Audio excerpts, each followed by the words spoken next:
ವಿರಾಮ ನಂತರ ಪದ್ಮಿನಿ ಕ್ಲಿನಿಕ್ ವಿಶೇಷ ಕಾರ್ಯಕ್ರಮಕ್ಕೆ ಮತ್ತೊಮ್ಮೆ ತಮಗೆಲ್ಲ ಸ್ವಾಗತ. ಬಿಜಾಪುರದಿಂದ ವಿಜಯ್ ಅಂತ ಕರೆ ಮಾಡಿದ್ದಾರೆ. ವಿಜಯ್, ಹೇಳಿ, ಏನು ಸಮಸ್ಯೆ ಇದೆ ವಿಜಯ್ ನಿಮಗೆ?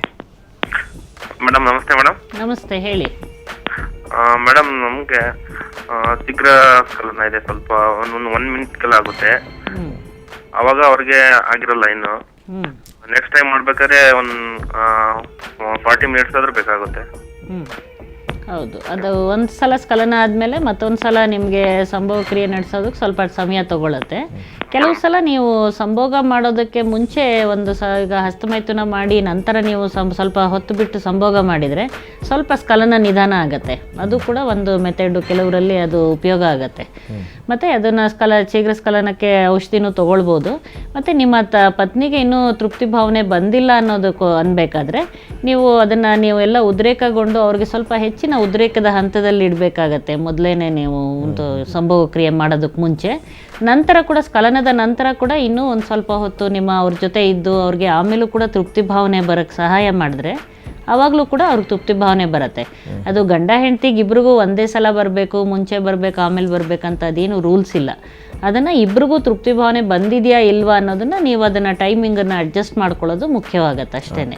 ಇದರೊಳಗೆ ನಿಮ್ಮ ಪತ್ನಿ ಕೂಡ ಸರಿಯಾದ ರೀತಿಯಲ್ಲಿ ಅವರು ತೊಡಗಿಸ್ಕೊಂಡಾಗ ಅವ್ರಿಗೂ ಕೂಡ ಅವರು ಸಹಾಯ ಮಾಡ್ಕೊಳ್ಳೋದಕ್ಕೆ ಸರಿ ಹೋಗುತ್ತೆ. ಆಮೇಲೆ ಈ ವೀರ್ಯೋತ್ಪತ್ತಿ ಅಂತಕ್ಕಂಥದ್ದು ಲೈಂಗಿಕ ಆಸಕ್ತಿ ಶುರುವಾದ ಮೇಲೆ ಉತ್ಪತ್ತಿ ಆಗುತ್ತೆ ದೇಹದಲ್ಲಿ, ಅಥವಾ ಮೊದಲೇ ನಮ್ಮ ಬಾಡಿ ಮೊದಲೇ ಇರುತ್ತೆ? ಅದನ್ನು ಸ್ಖಲನ ಇದರದಲ್ಲಿ ಶೇಖರಣೆ ಆಗಿರುತ್ತೆ, ಸೆಮಿನಲ್ ವೆಸಿಕಲ್ ಅಂತ ಹೇಳಿಬಿಟ್ಟು ಅದರೊಳಗೆ 1-2 ಸ್ಪೂನಷ್ಟು 1.5-2 ಸ್ಪೂನಷ್ಟು ಅದ್ರೊಳಗೆ ಶೇಖರಣೆ ಆಗಿರುತ್ತೆ. ಸೊ ಅದು ಮತ್ತೆ ಹೊರಗೆ ಬರುತ್ತೆ ಅದನ್ನು. ಮತ್ತೆ ಅದಕ್ಕೆ ಇನ್ನೊಂದು ಸಲ ಉತ್ಪತ್ತಿಯಾಗಿ ಬರಬೇಕಾದ್ರೆ ಸ್ವಲ್ಪ ಸಮಯ ತಗೊಳುತ್ತೆ. ಇನ್ನು ಧಾರವಾಡದಿಂದ ರಘು ಅಂತಕ್ಕಂಥವ್ರು ಕರೆ ಮಾಡಿದ್ದಾರೆ. ರಘು, ಹೇಳಿ, ಏನು ಸಮಸ್ಯೆ ಇದೆ ನಿಮಗೆ? ಸರ್ ನಮಸ್ಕಾರ. ನಮಸ್ಕಾರ, ಹೇಳಿ ಮೇಡಮ್. ನಮ್ಗೆ 26 ಏಜ್ ಇವಾಗ. ಸರಿ. ನಮ್ದು ಇನ್ನೂ ಮ್ಯಾರೇಜ್ ಆಗಿಲ್ಲ ಮೇಡಮ್. ಸರಿ ಮೇಡಮ್, ನಾವು ಹಾಗೆ ಏನೋ ಈ ತರ ಸೆಕ್ಸ್ ಬಗ್ಗೆ ಏನೋ ಯೋಚನೆ ಮಾಡ್ತಾ ಇರುವಾಗ ಅದೇ ನಮ್ಗೆ ಜೀನ್ ಅದು ವೈಟ್ ಬರುತ್ತಿಲ್ಲ ಮೇಡಮ್, ಪೂರ್ತಿ ವೈಟ್ ಬರಲ್ಲ ಮೇಡಮ್. ಅದು ನೀರ ಹಾಗೆ ಬರುತ್ತೆ ಮೇಡಮ್. ಅದು ನಿಮ್ಮ ದೇಹ ಕೆಲಸ ಮಾಡ್ತಾ ಇದೆ, ನಿಮ್ಮ ದೇಹ ಸ್ಪಂದಿಸ್ತಾ ಇದೆ ಅಂತ ಅರ್ಥ. ಅದು ಉದ್ರೇಕದಿಂದ ಬರೋ ಅಂತ ಸ್ವಲ್ಪ ಮಟ್ಟಿನ ಸ್ರವಿಕೆ ಅಷ್ಟೇನೆ. ಅದು ಬಹಳ ಸಹಜವಾದದ್ದು. ಅದು ಬರಲಿಲ್ಲ ಅಂದರೆ ನೀವು ಅಬ್ನಾರ್ಮಲ್ ಅಂತ ಅರ್ಥ ಅಷ್ಟೇನೆ. ಅದರಿಂದ ಅದಕ್ಕೇನು ಆತಂಕ ಪಟ್ಕೊಳ್ಳೋ ವಿಷಯ ಖಂಡಿತ ಅಲ್ಲ ಅದು. ಓಕೆ. ಇನ್ನು ಬೆಂಗಳೂರಿನಿಂದ ಅರುಂಧತಿ ಅಂತ ಕರೆ ಮಾಡಿದ್ದಾರೆ. ಅರುಂಧತಿ, ವೈದ್ಯರಿದ್ದಾರೆ ನಮ್ಮ ಜೊತೆನಲ್ಲಿ, ನೇರವಾಗಿ ಅವ್ರ ಜೊತೆ ಮಾತಾಡಿ ನಿಮ್ಮ ಸಮಸ್ಯೆಯನ್ನು ಹೇಳ್ಕೊಳ್ಳಿ.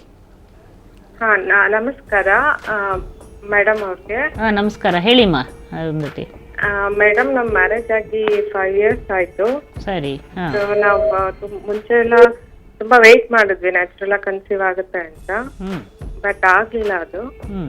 ಸೊ ಹಂಗಾಗಿ ನನಗೆ ಡಾಕ್ಟರ್ಸ್ ಎಲ್ಲ ಬರೀ ನನಗೆ ಒಬ್ಳಿಗೆ ಟೆಸ್ಟ್ ಮಾಡಿ ಟ್ಯಾಬ್ಲೆಟ್ಸ್ ಕೊಟ್ಟು ನನಗೆ ಅದು PCOD ಕನ್ವರ್ಟ್ ಆಯ್ತು.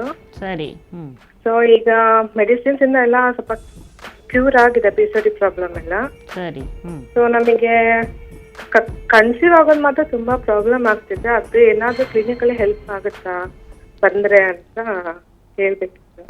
ಅಂದ್ರೆ ಇದುವರೆಗೂ ಇನ್ನೂ ಕನ್ಸೀವ್ ಆಗಕ್ಕೆ ಸಾಧ್ಯ ಆಗಿಲ್ಲ ಅಂದ್ರಲ್ವಾ? ಆಗಿಲ್ಲ. ಅಂದ್ರೆ ಈಗ PCOD ಇದೆ ಅಂತ ನೀವು ಹೇಳಿದ್ರಿ, ಅದಕ್ಕೆ ನಿಮ್ಗೆ ಅದು ನೀವು ಬಹಳ ತೂಕನೂ ಜಾಸ್ತಿ ಇದೆಯಾ ನಿಮ್ಗೆ? ಹೌದು. ಅದನ್ನ ಬಹಳ ಸ್ಟ್ರಿಕ್ಟ್ ಆಗಿ ನೀವು ಡಯಟ್ ಎಕ್ಸರ್ಸೈಸ್ ಮಾಡಿ, ಅದು ಅರ್ಧ ಟ್ರೀಟ್ಮೆಂಟ್ ಅಲ್ಲೇ ಬರುತ್ತೆ ನಿಮಗೆ. ಎಷ್ಟೋ ಸಲ ಬಹಳಷ್ಟು ಚೆನ್ನಾಗಿ ನೀವು ತೂಕ ಎಲ್ಲ ಇಳಿಸ್ಕೊಂಡಾಗ ನೀವು ಅದರಿಂದನೇ ಇದ್ರದ್ದು ಅಂಡಾಣು ಉತ್ಪತ್ತಿ ಅದೆಲ್ಲ ಚೆನ್ನಾಗಿ ಆಗಿಬಿಟ್ಟು ನಿಮಗೆ ಗರ್ಭಧಾರಣೆ ಆಗೋದಕ್ಕೆ ಸಾಧ್ಯವಾಗತ್ತೆ. ಸೊ ಡಯಟು, ಎಕ್ಸರ್ಸೈಸು ಮತ್ತು ಸ್ವಲ್ಪ ಮಟ್ಟಿನ ಕೆಲವು ಟ್ಯಾಬ್ಲೆಟ್ಸ್ಗಳು ಕೊಡ್ತಾರೆ ವೈದ್ಯರು. ಅದನ್ನು ನೀವು ಸದ್ಯ ಹತ್ತಿರದಲ್ಲಿರೋ ಯಾವ್ದಾದ್ರು ಜಿಮ್ ಅದಕ್ಕಾದರೂ ಸೇರಿಕೊಂಡು ಅದರಲ್ಲಿ ತೂಕ ಕಡಿಮೆ ಮಾಡೋ ಅಂಥ ಎಕ್ಸರ್ಸೈಸಸ್ ಎಲ್ಲ ಮಾಡಿ ನೀವು ಪ್ರಯತ್ನ ಮಾಡಿದರೆ ಖಂಡಿತ ಆಗುತ್ತೆ. ಮತ್ತು ಅದು ಬಿಟ್ಟು ಮತ್ತೇನು ತೊಂದರೆ ಇಲ್ವಾ ಅಂತಲೂ ಒಂದು ಪರೀಕ್ಷೆ ಮಾಡಬೇಕಾಗತ್ತೆ ನಿಮ್ಮಲ್ಲಿ ಮತ್ತು ನಿಮ್ಮ ಯಜಮಾನರಲ್ಲಿ. ಮತ್ತು ಈ ಪರ್ಸಿಸ್ಟೆಂಟ್ PCOD ಹಾಗೇ ಇದ್ದರೆ ಒಂದು ಲ್ಯಾಪ್ರೋಸ್ಕೋಪಿ ಆಪ್ರೇಷನ್ ಮಾಡಿಬಿಟ್ಟು ಆ ನೀರು ತುಂಬಿದ ಗುಳ್ಳೆಗಳನ್ನೆಲ್ಲ ಪಂಕ್ಚರ್ ಮಾಡ್ತಾರೆ. ಅದನ್ನು ಓರಿಯನ್ ಡ್ರಿಲ್ಲಿಂಗ್ ಅಂತ, ಅದನ್ನು ಕೂಡ ನೀವು ಒಂದು ಮಾಡಿಸ್ಕೊಳ್ಳೋದ ಅಂತ ಏನು ಅಂತ ನಿಮ್ಮ ವೈದ್ಯರ ಹತ್ರ ನೀವು ಮಾತಾಡಿಮ್ಮ. ಓಕೆ. ಇನ್ನು ಕೊನೆಯದಾಗಿ ಒಂದು ಪತ್ರ, ಶಾರ್ಟಾಗಿ ಪ್ರಶ್ನೆಯನ್ನು ಕೇಳಿದ್ದಾರೆ. ಇವ್ರ ಸಮಸ್ಯೆ ಏನೂ ಇಲ್ಲ, ನನಗೆ 40 ವರ್ಷ, ಮದುವೆಯಾಗಿ 15 ವರ್ಷ ಆಗಿದೆ. ಈ 15 ವರ್ಷದಲ್ಲಿ ನನಗೆ ಸಂಭೋಗ ಕ್ರಿಯೆಯಲ್ಲಿ ಯಾವುದೇ ತೊಂದರೆ ಆಗಿರಲಿಲ್ಲ. ಕಳೆದ 1 ತಿಂಗಳ ಹಿಂದೆ ನನಗೆ ಮೂತ್ರದ ಸೋಂಕಾಗಿತ್ತು, ಅವಾಗಿಂದ ನನಗೆ ಲೈಂಗಿಕ ಆಸಕ್ತಿ ಕಮ್ಮಿ ಆಗಿಬಿಟ್ಟಿದೆ ಅಂತ ಕೇಳ್ಕೊಂಡಿದ್ದಾರೆ. ಇದಕ್ಕೇನು ಪರಿಹಾರ? ಹೌದು, ಕೆಲವು ಸಲ ಆಗತ್ತೆ ಅದು ಒಂದು ಮೂತ್ರಕೋಶದಲ್ಲಿ ಸೋಂಕು, ಅಥವಾ ಈಗ ಒಂದು ವಯಸ್ಸಿನ ನಂತರ ಪ್ರೋಸ್ಟೇಟ್ನಲ್ಲಿ ಏನಾದರೂ ಅವ್ರಿಗೆ ಪ್ರೋಸ್ಟೇಟ್ ಗ್ರಂಥಿ ಇರುತ್ತಲ್ಲ ಮೂತ್ರನಾಳದ ಸುತ್ತ ಎಲ್ಲ, ಅದೆಲ್ಲ ಸೋಂಕೆಲ್ಲ ಆದಾಗ ಏನಾಗುತ್ತೆ, ಸ್ವಲ್ಪ ನರಗಳಲ್ಲಿ ವ್ಯತ್ಯಾಸ ಆದಂಗಾಗಿ ಸ್ಖಲನದ ತೊಂದರೆ ಅಥವಾ ನಿಮರುವಿಕೆಯಲ್ಲಿ ತೊಂದರೆ ಕೂಡ ಕೆಲವರಲ್ಲಿ ಬರುತ್ತೆ. ಅದು ಪೂರ್ತಿ ಇದೆಲ್ಲ ತಾತ್ಕಾಲಿಕವಾಗಿ ಆಗಿರ್ಬೋದು.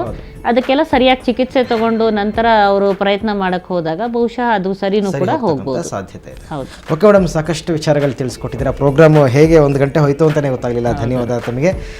ಸೊ ವೀಕ್ಷಕರ, ಈ ಒಂದು ಲೈಂಗಿಕ ಸಮಸ್ಯೆ ಅಂತಕ್ಕಂಥದ್ದು ಬಿಸಿ ತುಪ್ಪ ಇದ್ದಂಗೆ, ನುಂಗಕ್ಕೂ ಆಗಲ್ಲ, ಉಗುಳಕ್ಕೂ ಆಗಲ್ಲ, ಯಾರ ಹತ್ರ ಹೇಳ್ಕೊಳ್ಬೇಕು ಅಂತ. ಅದಕ್ಕೋಸ್ಕರನೇ ಸುವರ್ಣ ನ್ಯೂಸ್ ಈ ಕಾರ್ಯಕ್ರಮವನ್ನು ಪ್ರಸ್ತುತಪಡಿಸ್ತಾ ಇರ್ತಕ್ಕಂಥದ್ದು. ಪ್ರತಿ ಶನಿವಾರ ಮರಿಬೇಡಿ, ರಾತ್ರಿ 11ರಿಂದ 12 ಗಂಟೆ ತನಕ ನಾವು ನಿಮ್ಮ ಜೊತೆ ಇರ್ತೀವಿ. ಕರೆ ಮಾಡಿ ನಿಮ್ಮ ಸಮಸ್ಯೆಗಳನ್ನು ನಮ್ಮ ಜೊತೆ ಹಂಚಿಕೊಂಡು ಪರಿಹಾರವನ್ನು ಕಂಡುಕೊಳ್ಳಿ. ಮತ್ತೊಮ್ಮೆ ಎಲ್ರಿಗೂ ಕೂಡ ಸಂಕ್ರಾಂತಿ ಹಬ್ಬದ ಶುಭಾಶಯಗಳನ್ನ ತಿಳಿಸ್ತಾ ಕಾರ್ಯಕ್ರಮವನ್ನು ಮುಗಿಸ್ತಾ ಇದ್ದೀವಿ. ನಮಸ್ಕಾರ.